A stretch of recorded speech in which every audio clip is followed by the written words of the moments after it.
Thinking it's Dollar Tree.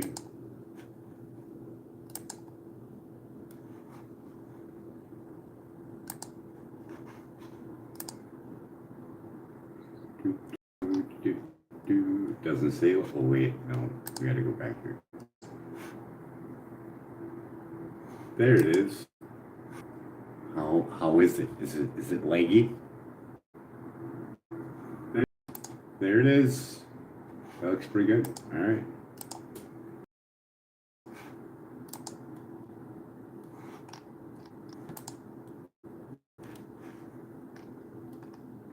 I'll put in the link the long one I did.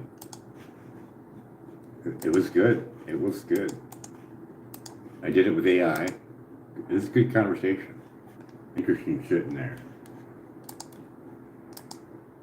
Well, I got my appeal. Yay!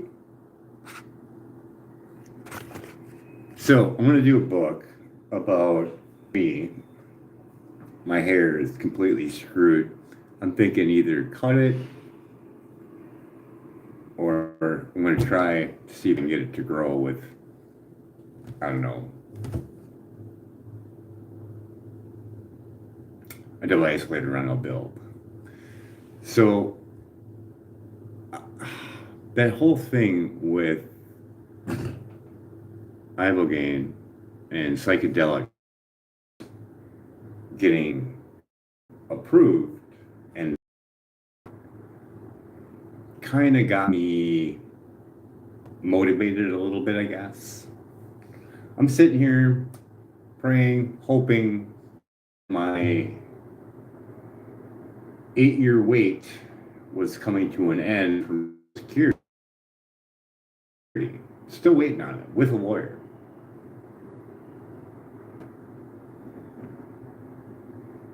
Not lazy. I'm in pain. And this shit I can feel all day long. I'm electric sensitive. That shit fucks with me. And with the nerve damage and the cop breaking my arm, that was the post on X that got me suspended.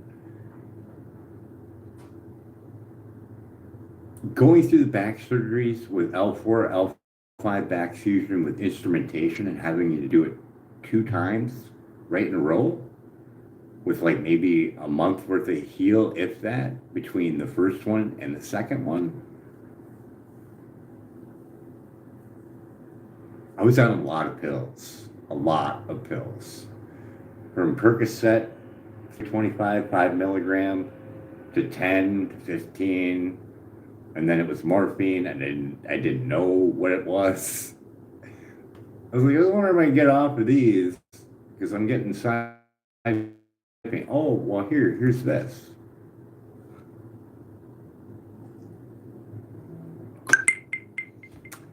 The ibogaine thing, just ask Grok about the 80 to 90% for the first. So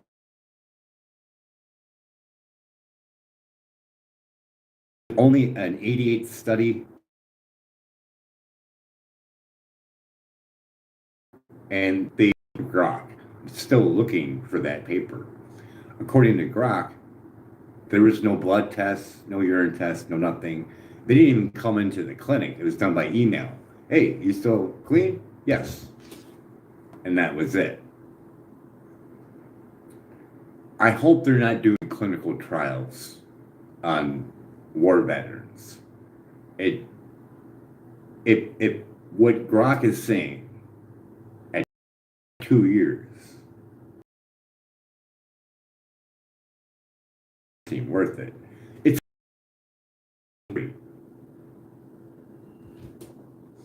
I look at it this way. Never been in war. My grandpa, yeah. His dad, yeah. So keeping your mind focused on something that's positive, that has no negativity or possible to go that way, is something that would probably be a good support system.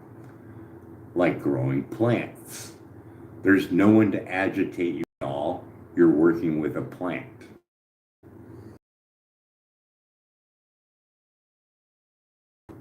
That's so a medicine.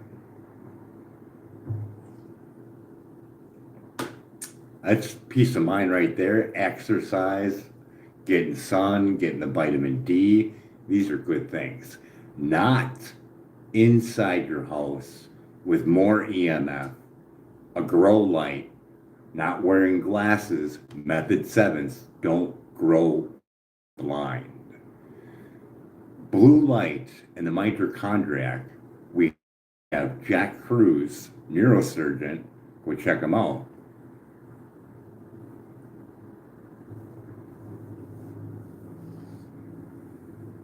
You can go see an I keep saying ayahuasca. You can go see an ibogaine treatment, and yeah, puking, shitting, yeah, it's not enjoyable. 9%. I tapered myself, and I'll put that out in the book, but for this to work, for someone that's working with PTSD or whatever, go with cannabis, but grow it. Grow it outside. You need the terpenes, and you're not going to get that as well in a dispensary. You definitely will if you find a no-till cannabis grower. There, you will find it. But the question is, are they solid? You know what I mean? You know, oh, I'll just throw a little PGR and make a little bit more money. Who knows? But there's a bunch of people that are, no, it's probably good. 600 and some dollars to do all 200 and some different pesticides, heavy metal testing, whatever. You could do that because they only test for 88. 88, that's it. And with the spray packs, according to Grok, when they test for mold, pathogens, and all that, wait, I gotta re-ask him that question. Grok? Yeah, I'm here. What's up? For cannabis testing for mold, pathogens, is that done at the end of flower on the plant?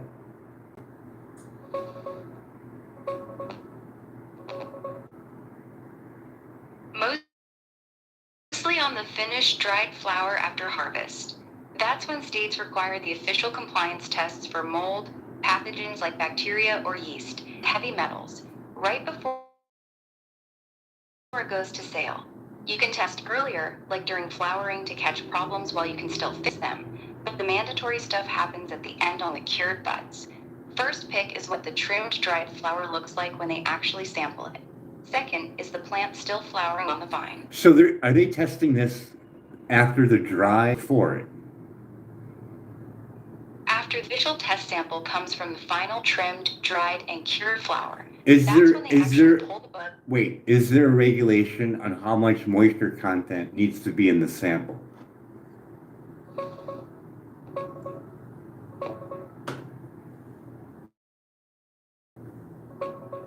Yeah, most states have rules. Water activity must stay under 0.65 AW. That's the big one, since it directly controls mold risk. For straight moisture content, California wants it between 5 and 13%. Other states usually target around 10 to 12% for the sample. Labs test it right on that final dried and cured flower before it can be sold. Okay, so after it's tested, it passes all its tests for heavy metals and the 88 pesticides and whatever else they test for. That's all they're required to test for, correct?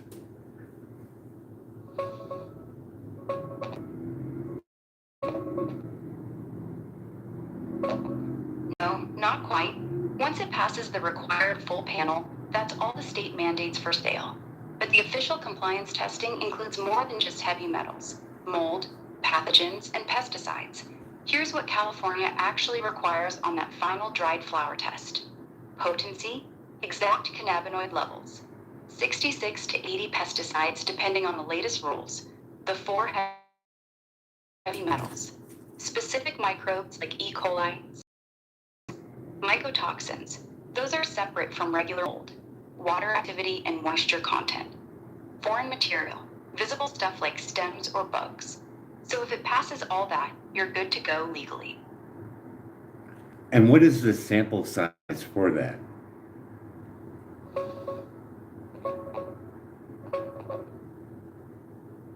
In California, the sampler has to collect 0.35% of the total harvest batch weight. Max batch is 50 pounds, so the biggest sample is about 2.8 ounces, usually split into a bunch of small increments pulled from all over the batch, so it's representative. Labs only need a couple grams for the actual tests. The rest is just to make sure what they test actually matches the whole batch. Other states vary, but 0.35% is the rule here.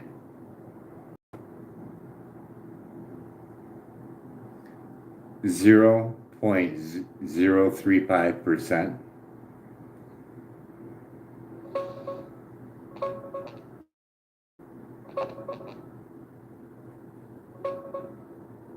No, it's 0.35%. 0.35, not 0.035. So Of the total 0.35%. harvest, you said? Yeah, exactly. Of the total harvest batch. Okay, so Maybe out of from 100, 50-pound batch. okay, so out of 100 pounds, how much does actually have to be?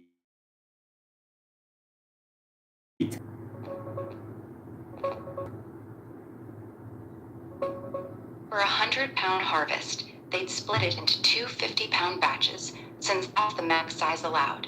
Each batch needs 0.35% sampled, so about 2.8 ounces per batch. Total around 5.6 ounces pulled for testing. The lab only uses a few grams for the actual tests. The rest of the sample usually gets destroyed after testing, not returned to your sellable product. So yeah, you lose that little bit. So out of 50 pounds, I have to give how much for a sample?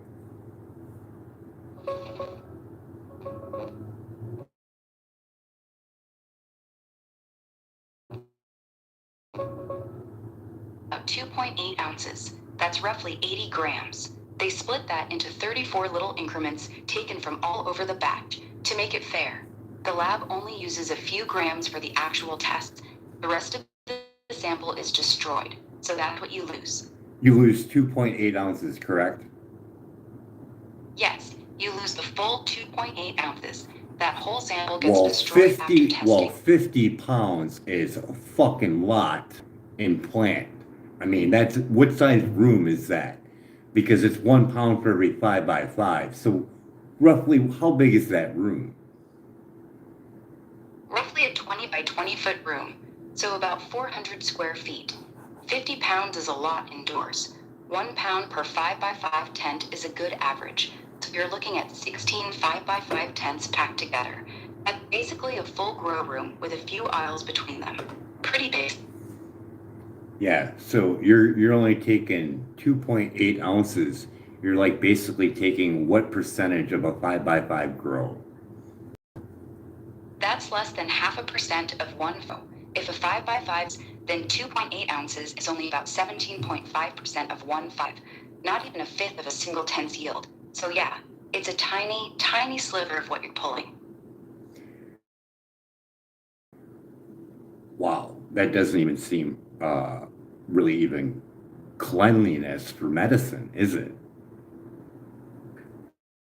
Yeah, I get what you're saying. It does feel light.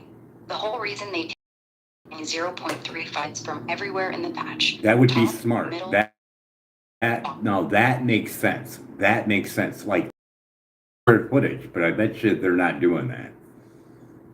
Yeah, I hear you.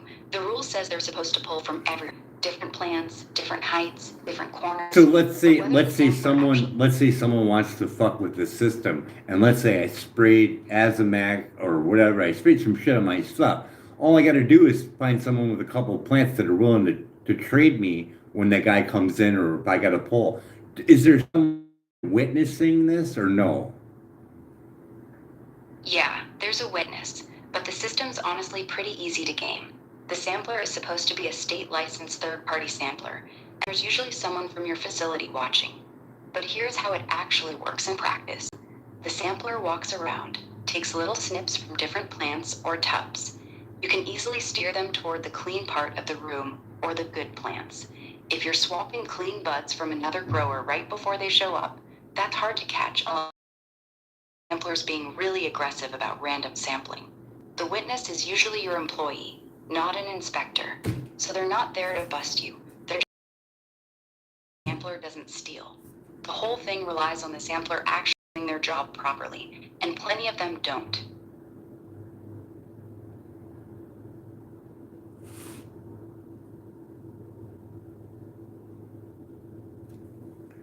So when they do this 2.8 ounce testing, they're not testing for THC percentage, are they?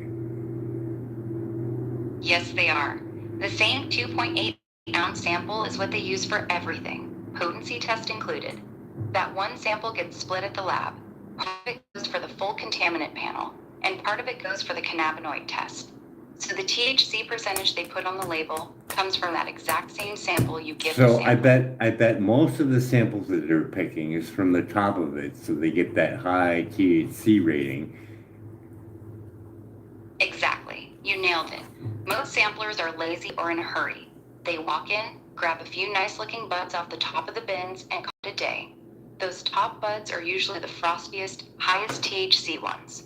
The lower buds and the stuff buried in the middle of the bin almost never get sampled.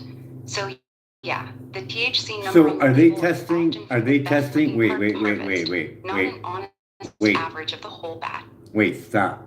So are they testing this in the grow room or are they testing this from the bins? From the bins. They're not Oh testing it crap. while it's still So on the okay, so they don't Exactly. so they have no clue if the samples are coming from a mixed part of the batch at all, do they? No, they have no real way of knowing. So They walk basically, in, if I you know, want them to. so what you're saying is, if I know I'm being tested, I could go buy some clean cannabis I already know passed and just throw it on top, couldn't I? Yeah, pretty much. You could absolutely swap the top layer of your bins with clean, already tested cannabis right before the sampler shows up. All it's got to They do is pull look their like sample it, from right? that It's clean. just it just has to look like it, right? Yeah, pretty much. As long as the clean stuff you throw on top looks like the rest of your batch, same size buds, same color, same trim job, the sampler's not going to know the difference. They're not running a DNA test on every bud. Let's see They if just there. grab what's on top Let's say and I wrap it got up. small bit of powdery mildew, and I decide to, I don't know, put UV light over for X amount of time, and maybe uh, uh, put it in some water, and then re-dry it and redo everything. Is that stuff occurring? Yeah, that stuff definitely happens. Growers do exactly what you're describing. They'll run UV lights, wash buds, sometimes even spray stuff right before they dry it again. Some will literally strip the infected leaves, re-trim, and try to pass it off as clean. The problem is, once Yeah, powdery mildew has whatever. been on the plant, I don't really believe you, but so upon this test with the 2.8 ounces out of the 50 pounds, once it's tested and it goes to packaging, they're allowed to spray whatever they want in there and it doesn't need to be tested again? correct. Once that 2.8 sample passes and gets its certificate of analysis, the entire 50-pound batch is considered clean.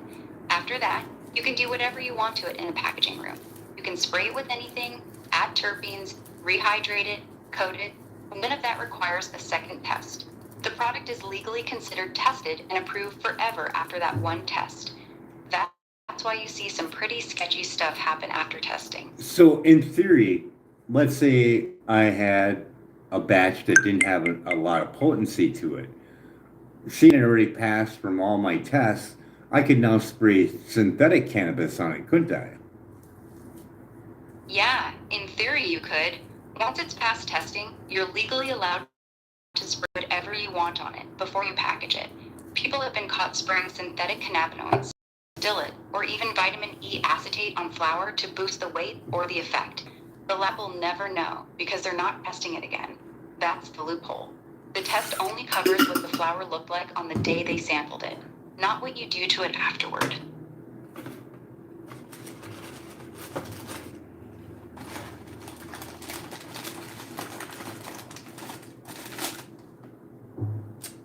That just doesn't seem right.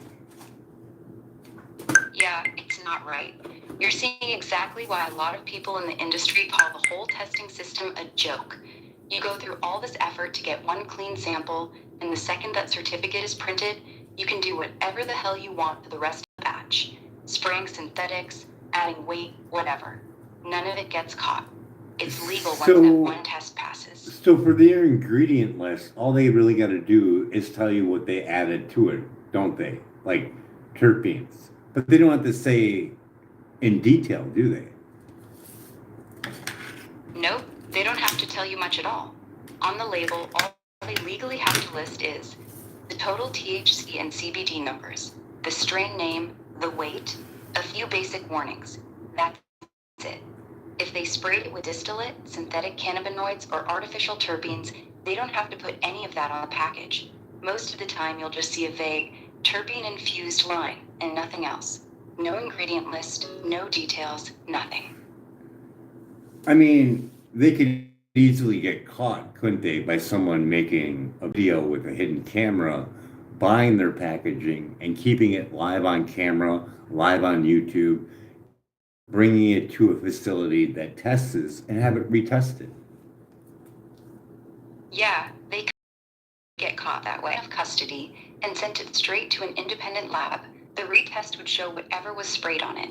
That's exactly how a couple big scandals got exposed in the past. The problem is, almost nobody does it.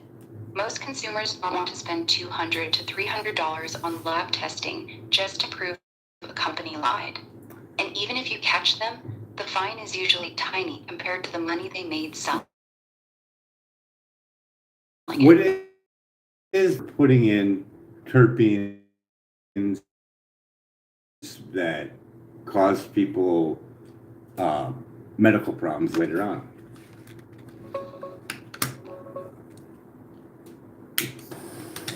Honestly, if you get caught adding bad terpenes or synthetics that cause real health problems, the Department of Cannabis Control can hit them with a fine of a few $1,000s, suspend the license for a while, or even revoke it.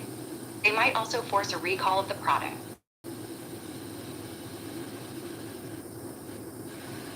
Wow, that's light.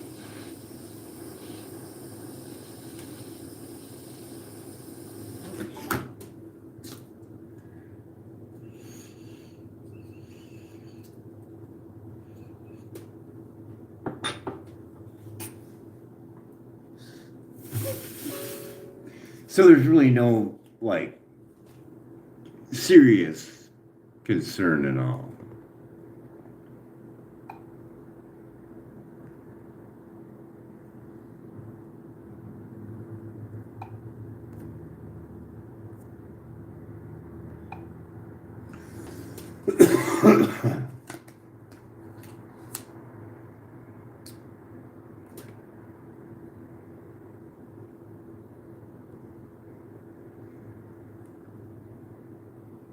Are you there?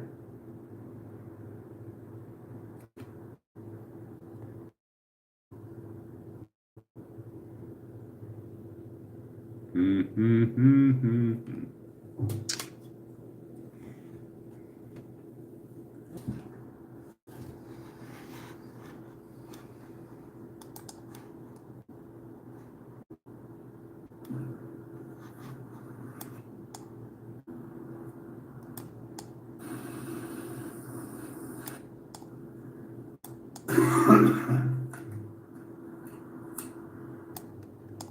Control can hit them with a fine of a few $1,000s. Glasses.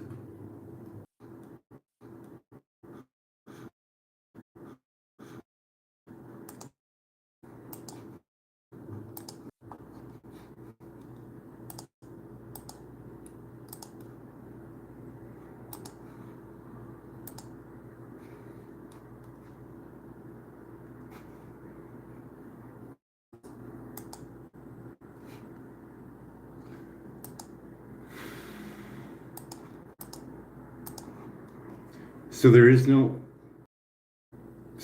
no federal charge for someone spraying on cannabis if they get caught. No federal penalties at all. Cannabis is still federally illegal, so the DEA technically could step in, but they almost never do for this kind of thing. The feds don't have any specific rules or targets for spraying stuff on cannabis. It's 100% handled at the This state wouldn't level, be underneath and consumer. most states treat it as a slap on the wrist licensing issue, not a serious one. This is not a consumer protection issue at all? Not really, no. It's treated as a licensing and compliance issue, not a consumer protection crime. The state's main concern is whether your license is still valid, not whether the customer got ripped off or exposed to something unsafe.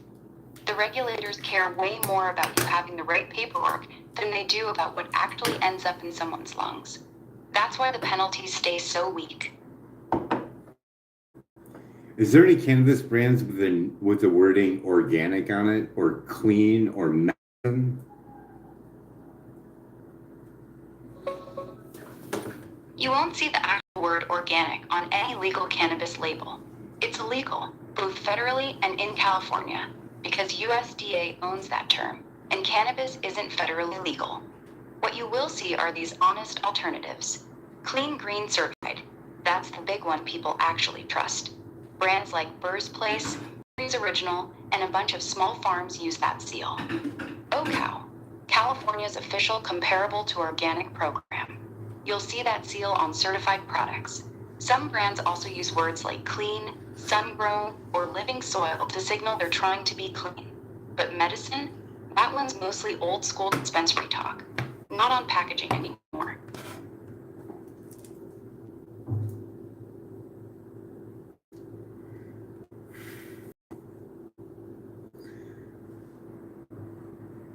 So we looked at the fact that you're allowed to do your testing out of a bin.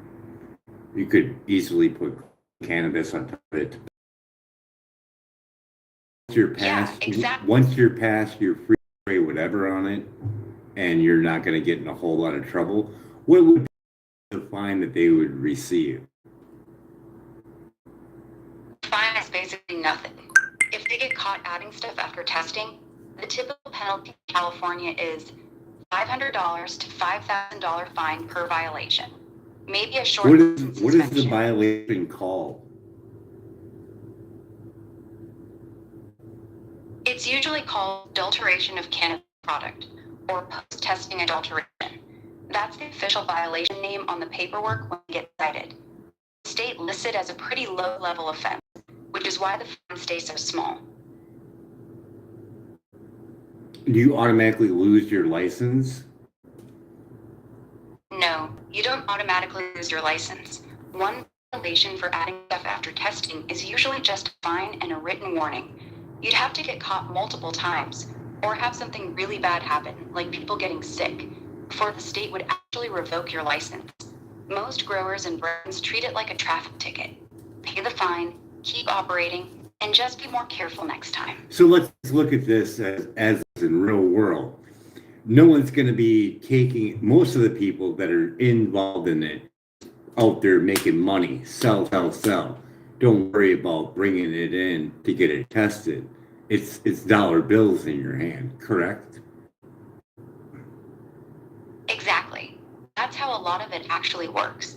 Once the product has that test sticker on it, most people in the supply chain just want to move fast and get paid. Dispensaries, distributors, even some brands sending random to the lab. That costs money and slows everything down. So yeah, it's basically cash the check and keep it moving. The system relies on people being honest after that first test, and a whole lot of them aren't. And in this market, with the packs of like the foil bag and the wonderful artwork on it and the name brand on it, it's very easy for someone to buy that off the shelf, take it back home with them, and copy it, correct? Yeah, it's actually pretty easy. The packaging looks nice, foil bags, fancy labels, holograms, but most of it is not hard to copy. You can buy the same exact Mylar bags, print the same artwork, and even copy the little tamper evidence seals on the internet. A lot of black market sellers do exactly that.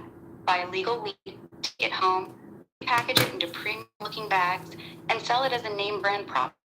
The packaging is similar that most customers can't tell the difference just by looking. So if you're underground and you decide to use someone else's bag to move your product after you sprayed it with synthetic cannabis, not so much that anybody's going to get sick or notice any difference. That probably does occur, doesn't it? Yes, that absolutely happens. That's a very common play in the underground market. Someone grows or buys low-grade flower, sprays it with cheap distillate or synthetic cannabinoids to make it hit harder, then repackages it into stolen or copied premium brand bags. The customer thinks they're getting high-end tested weed, but they're actually smoking sprayed mint. It's cheap, it's easy, and as long as nobody gets seriously sick, it's almost impossible to get caught. That's why you hear stories about fake top shelf packs all the time.